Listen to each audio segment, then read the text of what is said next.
Hi, I'm Mark, producer of Roundtable, the TV series born here in New York City at the legendary Manhattan Neighborhood Network Studios. The exchange of ideas is important, and that is why we bring to you the following presentation. Please watch. Good evening and welcome to Single Shot Show at Manhattan Neighborhood Network's Roundtable. Recently, photographic community experienced a big loss. One of the greatest photographers we knew, Robert Frank, is not with us anymore. And in light of that, we decided to make this special commemorative issue talking about photographers who was with us and created some beautiful work. And for now, all we have is their legacy. And we invited two people who was friends with Robert Frank, Hank O'Neill and Thomas Clark. Hello, Hank and Hi, Thomas. Alex. Thank you very much. Sorry, it's a sad occasion, but we definitely need to talk about people like Robert and our experiences with them. So, how do you feel about starting, Hank? What do you think was the most important achievement of Robert in terms of photography? Well, he made people think about it a little differently, and particularly after the Americans came out, and it still is something that people refer to constantly. I live next door to the Strand bookstore, and occasionally they put their #1 books, #1 sellers, and it's still the #1 seller for photography books in the Strand bookstore, and it's 60 years or something like, or 70 years. And it just changed the way everybody looked at things, particularly when you think about it, how it was, people reacted to it initially, where, I mean, the reviews were really quite naughty. I mean, they didn't like it very much. And now it's you know, the critical book from that period, or maybe the last half of the 20th century. So. Well, as I recall from what we was discussing before, Thomas was mentioning that his personality was something quite unusual, right? Well, I think I would say his personality was childlike. Childlike. Oh, and his curiosity never failed. Because when I spoke to him, we spoke like it was like a long acquaintance or a friendship, like we knew each other in the past or something like that. But he spoke in simple terms. You know, it's like photography wasn't like a big deal for him. In other words, it was an observation and an awareness of what was actually going on, and he just captured it. And he wasn't judgmental at all. It just happened to be looked upon that way, the Americans. Absolutely, You yes. know, because he showed the truth. And some people don't want to look at the mirror, you know. And he had problems, of course, you know. It couldn't be, it wasn't published here. He had to go, I think it was in Paris, or it was published, you know. Yeah. And to this day, he told me some things that maybe people don't know about him. He knew Richard Avedon, of course. He knew de Kooning. He knew certain people. He didn't like Richard Avedon. I said, why not? He said, Richard Avedon always wanted to be famous and make money in photography. He said, that wasn't my motivation. And that's where the similarities between him and me are. That wasn't my motivation, you know. Well, it shouldn't be motivation of any artist No, at all, true. and that's probably part of being. You know, I mean, he gave me that little piece of information. Wow. I can tell you when I first met him, 1996, on the corner of Bleecker Street in Lafayette. I didn't know where he lived at that time. Huh? I had my camera, I always had my camera, I had a little Leica CL, and I turned to him, I knew his face, right? And I said, Robert, let me just take a couple pictures of you. He loved it. He smiled. And then I asked him one question, which I knew the answer to, but I wanted to hear his response. I said, Robert, how do you make it in this field as a photographer? All he said was, keep shooting. That's Which the is obvious true. and the most That's the correct obvious answer. answer, right? And that photograph is actually one of those that Yes. being auctioned in the commemorative Oh, yes, auction. yes. It's a nice one. It actually was It's published. a beautiful image of him, yes. And what, oh, I'm sorry. What happened was, I didn't see Robert until 20 years later. Really, it was that big of a gap. From 96 to 2015, or something like that. And I said, Robert, you know, I took a picture of you, blah, blah, blah. The reason why I met him again, he was sitting in his basement, dimly lit, nothing but like canvases, artworks. And I'm passing his apartment, his house, and he sees me and he says, come in. And she remembered that. I don't know. So we had this awesome. conversation. Then I took photographs. They didn't come out too well. It was so dimly lit. It was a little movement. So, and I told him about the published work the picture I took of him. He said, "I know that magazine." I said, "Really? Okay, you know." Anyway, then years passed. I hadn't seen him into maybe 3 or 4 times between 2015 and 2019, maybe 4 times. So I met June, and I forgot to tell you one thing. In 2015, when we did the film, he said, "You know, my wife, June, is having an exhibition. You should come." I said, "Oh, Robert, I can't. I was busy." I said, "You know, whatever, you know." So he wanted to get close. He wanted to know me more. And at that same point of the filming, I wrote a book that I self-published, and he loved the book. And that's what I should not talk about now because it gets too long, the conversation. But he stared at one particular image, and he did like this to me. "You're a good photographer." And I turned to him, I said, "But you're a great photographer." But we connected on that, you know, connection with photography. Wow, that's truly master to master. And as I understand, Hank also know him for many, many years. Do you remember when was the first encounter for you?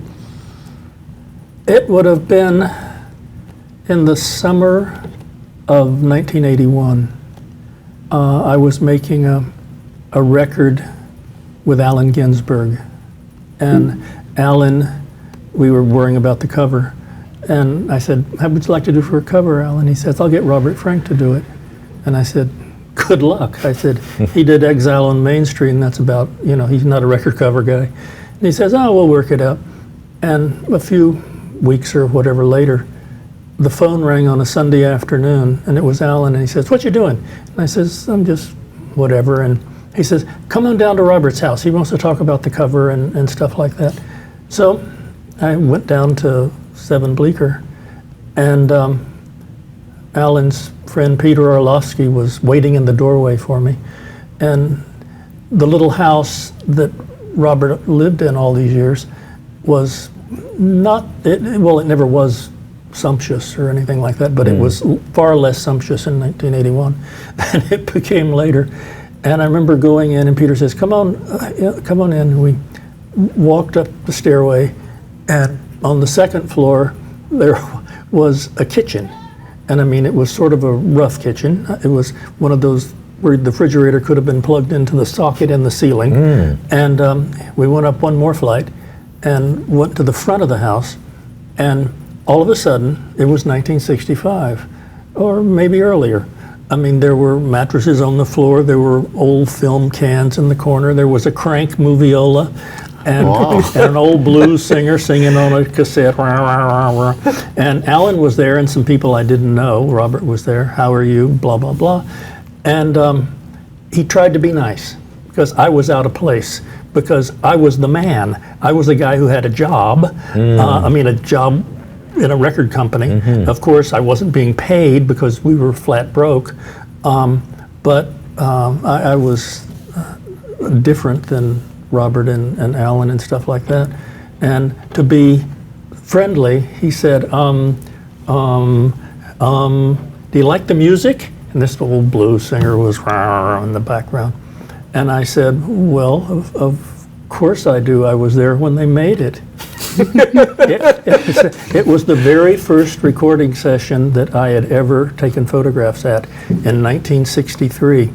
And it was of probably the best blues singer I ever knew, a guy named Skip James. And he looks at me and he said, "You knew Skip James?" And I said, "Yeah, I took him to work sometimes." You know, and when Skippy moved from Washington, D.C. to Philadelphia, he gave me his piano. And I had his piano in my dining room for the longest time, beat up old upright.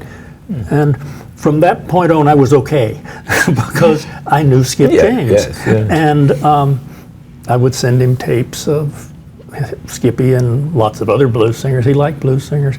Although the last time I physically talked to him was on Bleecker Street. He was sitting with June, talking about one thing and another, and it was a couple of years ago. And I said, "Hey, do you need some tapes or anything fun?" And June says, we don't have anything to play them on. And he says, I said, you don't have a CD? No. Cassette player? He had no technology. A record player, anything? No. He says, well, what do you do for music and stuff like that? She says, I listen to WBGO. Oh. And that was that. And we talked for another 15 or 20 minutes. And then the very last thing he said to me, though, was I was carrying just an ordinary Canon digital kind of camera, like a 35 millimeter camera.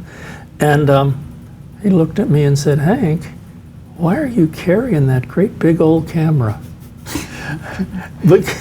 and I understood, because back in the olden days with Walker Evans, his last project was with an SX70, because that's all he could carry.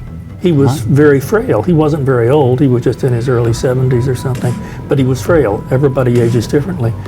And Robert hung in there incredibly. I mean, forever and ever and ever. Absolutely. And Have to get back to this after the break, right? Yeah. You look good, right? You told me, I think you were 70 years old at that time. 70. Yeah. This was in 95. 90 now. 20 years ago. You know? No, you look really good, right? You were happy. You were happy. Photographer.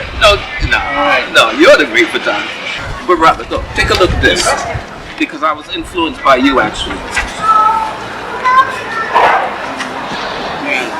You remember these places in New York? I mean, they bet on the horses. Yeah. So I did that for 2 years. And I photographed Did you make any money? I didn't make anything. Not a cent. Not a cent. Because, who knows, you know? That was taken while you...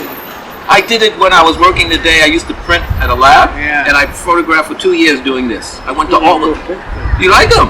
Yeah. Look at this guy. Yeah. Did they object that you... I was almost like invisible. Yeah. You know, after I did this, they didn't allow anybody to bring cameras anymore into the place. Yeah. They wouldn't let you do that, Well, it's a good place to take pictures. isn't it? Yeah. I thought I could find every, strata of the society in these places. Yeah. You know, rich people gamble, poor people gamble. Yeah. No, blind. This guy's blind, and he used to collect money in the street and bet on the horses. Isn't that something? That's in Harlem.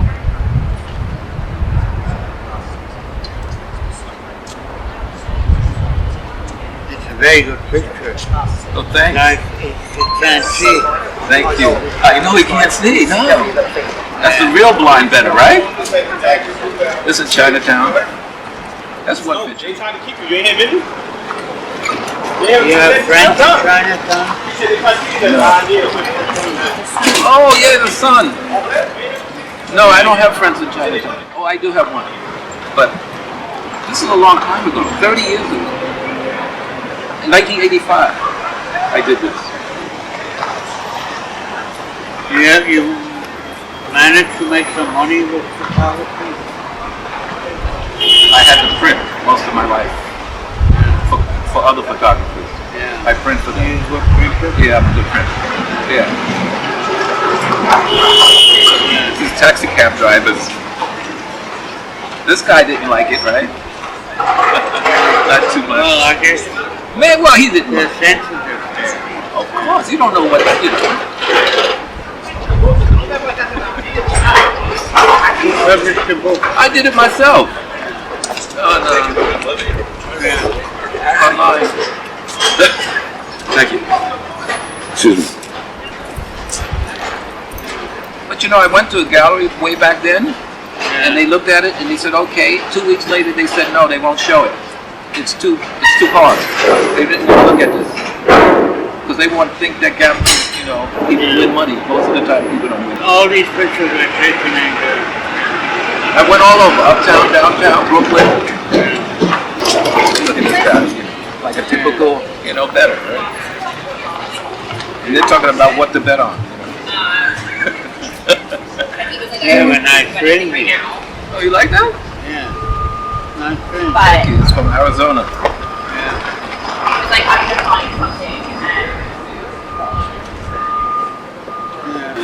Swedish proverb, love never gives, it only lends, right? T.S. Eliot, he said, well, this is a little different. Whatever you think, be sure it's what you think. Whatever you want, be sure it's what you want. Whatever you feel, be sure it's what you feel. Then my favorite poet, writer is Henry Miller, but he's saying, whatever there be, a progress in life comes not through adaptation, but through daring, through obeying the blind rage. Urge us. That might not apply. Actually, what fascinated me about the story that we usually look at the people who we don't meet personally as a function of what they do, especially if they're great at it. Everybody thinks of Robert Frank just in terms of what he was doing photographically, and not a lot of people think of what he was preferring to do. Like he was Make the movies. aficionado of music. Movies is close enough to photography, but he actually loved music. And usually we don't think about people who was around him, and Miss Leaf was actually quite a staple in his life journey. She probably influenced him more than anybody else he met, and it was very important. And I can't help to mention that it actually happened that you both photographed him, probably one of those photos, if they not simultaneously are the last images of Robert Frank in existence. They both happened about 3 months before his departure, and they're so different, and yet in some ways are so similar. And as I understood, they both was in a way accident, right, Thomas? Well, I had seen him sitting outside, as he usually does when the sun is out. It's a very sunny day in July. And I came up to him as close as possible with my Nikon with a 50. And I said, Robert, let me just take some portraits of you. And he didn't mind at all. And it was a very contrasting type of lighting, unfortunately, but I liked the photograph. The sun actually cut across his face. And when you see his face turn, it's the shadow here, and it's just the line of the sun right on one side. But it's graphic, but it's a beautiful photograph, I think. And that was in July. And he didn't mind at all, you know, and he looked a little bit out of it in terms of, like, you know, he was not so aware of what was going on in a bit. And at one point he told me before that meeting, he said, you know, my memory's bad. My memory, I just don't remember. I said, no, that's how it is, Robert, I know. He was like apologizing, you know. Well, that actually struck me as similarity in the mood of those two images, so different in style, approach, composition, you name it. That there is, in both of them, there is a sense of a person being very remote from what is surrounding him, and probably in Hank's it's in a way very graphic because he's actually staring from the inside. As I understand, it also was an accident, and probably the weather wasn't as good as on the day when Thomas seen him, right? Well, it was just an afternoon. I was walking from the Bleecker Street subway stop across to Bowery, and I just happened to look up, and I see Robert in the window, and I had my camera, I went boom, and kept walking. Oh. Okay. And but when I blew it up, what's interesting to bring up, you're talking about the childlike, on the lip of the windowsill are little toys. That's right. And stuff like that. I think he had a duck, and if you're on the basement level, was a duck in the window, a plastic duck. There you go. Yes. But the other day, maybe no more than a couple of weeks ago, I was coming from the way East Village, walking to the Bleecker Street subway stop, and I walked by the house. I'm very fond of the building next to Robert's house, the Overthrow Gym, which is always covered with wonderful pictures and stuff like that. Yeah. But somebody had put right next to Robert's door a sign with an arrow and had written on it, "So long, Chief." And it was pointing at his doorway, and on top of it was a little puffy thing of heart, a little heart. And so somebody had left a small memorial. Well, he surely will be missed. Yeah. And it's interesting. By the way, I was carried in a different direction, but I also wanted to ask you if your perception of his personality was similar to what Thomas described, or for you he came off to be a little bit different person? Well, in the conversations that I had, I mean, like when we were making the record cover, it was he took a special picture for the back. He took one special picture for the front and then combined it with an older picture that was probably from the 60s. And then on the inside, he gave me a whole lot of film strips from Me and My Brother, the movie that he made about Julius Orlovsky. Yeah, yeah. And I said, well, how do you want to do this, Robert? And he says, it's pretty obvious you know what you're doing, just do it. So I said, okay. So he gave me all the pictures, and I put the things together for the cover and stuff like that. And when it was all over with, I took all the pictures back to him. And the ones that we used for the front, we had cut away in an interesting way. And he says, you should keep those. And he wrote all over it and signed them and gave them to me. And they're still on my darkroom wall. Yes, yeah. But he was, he back, I guess it would have been about 1990, I was called by a friend of mine who puts out really fancy edition books. And he wanted Robert to do a limited edition book for him. And I said, Sid, he won't do that. And he said, well, would you try? Would you go down and ask him? And I said, sure, I'll go down and ask him, but tell me about it. He wanted to do an edition of a wonderful novel by Robert Penn Warren called All the King's Men. And Larry Rivers was supposed to do it, and Larry bailed. And he thought that Robert would be a great choice. And I says, he's not going to do that. And so I went down, want to do this, blah, blah, blah. No, I can't do anything like that. He says, but if he really wants to do something, there was a Swiss playwright. He said, I would work on a limited edition book about him. And I said, well, okay, I'll tell him. I went back to see the limited edition people, and the long story, it's a really long story, we'll make it quick. They wound up having me illustrate the book, take the pictures. And I drove 7,000 miles throughout Mississippi, Louisiana, and Texas to get it done. And it was really hard, and that's why Robert, it's really hard to photograph 1935 and 1991. And without making sets and nonsense and stuff. But it all worked out, and he liked it. He thought it was okay. Warren liked it. He thought it was okay. So there you go. Worked out. Worked out for you. You never know. Yeah. So Thomas, did you actually discuss music with Robert? Music? No, we I know discussed that the part of poetry. Poetry. Only because I had to put some poetry in this self-published book I put out, and we read it together, and he read it, and it was T.S. Eliot, it was, I can't remember the other authors, and he said, oh, that's a good one. I think it was something to do with, not photography, but if you get the urge, the impulse to do something, stay with it. That was the gist of the poem. And he said, I said, yeah, of course, Robert, that's a great one. And then, at that point, I had the photograph, I didn't say this earlier, that I took of him in 1996. I took it out and showed it to him, and he looked at it, and he said, you have to sign this for me to have it. I said, okay, so he put it in, he took it, and I said, thank you, Robert. That was the end of the conversation, more or less, at that point. That's the same photograph we was discussing before. Yes, on 1996 So officially approved by Robert. Now it's in the archive.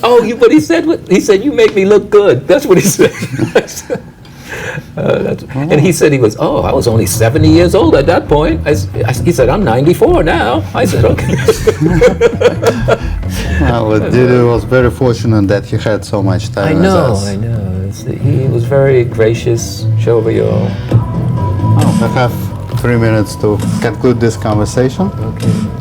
All right, we're back, and we have only a few minutes to discuss something very interesting. It's no secret that most of the photographers prefer to be on the back side of the camera, and today we was talking about several instances when Frank was photographed. So how did he behave as a model? How did he feel in front of the objective?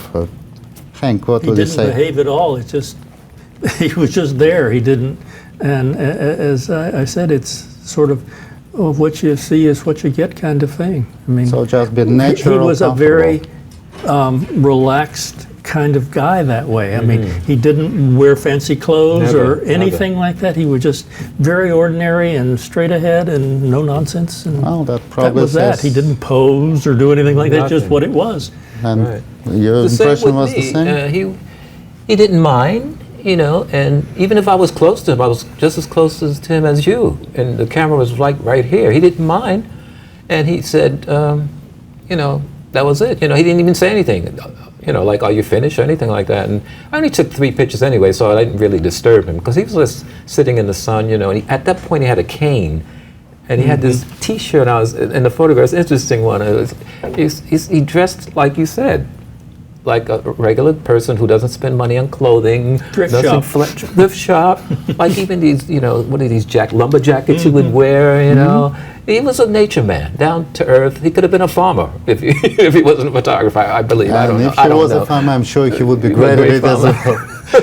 Yeah, but you mentioned that at another instance, you actually, after 6 or 7 shots, you said enough. Well, that was another time previous. Yeah. But the one I'm mentioning now is from July. Yes. But that was in 2015 where he said that's enough. Yeah. And how was June Leaf behaving on this photograph? Oh, she you was taking? terrific. She's a wonderful, wonderful artist. The people that put out many of my Bernice Abbott books and all of Robert's books just did a book about June. They did a book of her pictures, and she's quite wonderful. And so, but you know, she talk about music, talk about whatever. Well, it's. I guess we're almost finished with our program, so probably it's time to conclude what we was discussing. Indeed, Robert Frank will be missed, and he was a great photographer and a great person who really influenced photography, and probably in one way or another, every person sitting by this table. Me, probably less, because I didn't have a privilege to meet him, but I'm pretty sure for both of And you you're it so was much this younger. table. And you know, you can really tell photographers' nature and sensibility by their work. You know, I met Andre Cortez and photographed him, and because I knew I loved his work. So you know. Well, I know that Hank has a lot to say about Bernice Abbott and a few other people, so probably at some point we should We'll get do it back. again, and we'll give stories about Andre. I used to call on him once a month, but yeah. he just lived down the Oh, street. see another. Okay, so I sense another episode coming. Thank you Good. very much, Have a good gentlemen. It was a pleasure and a privilege as always. Thank you. Thank It was you. great. Good to Oh, see you. yeah. I hope you found that worth watching as much as I did. I'm Mark for Roundtable. Thanks for watching. See you next week.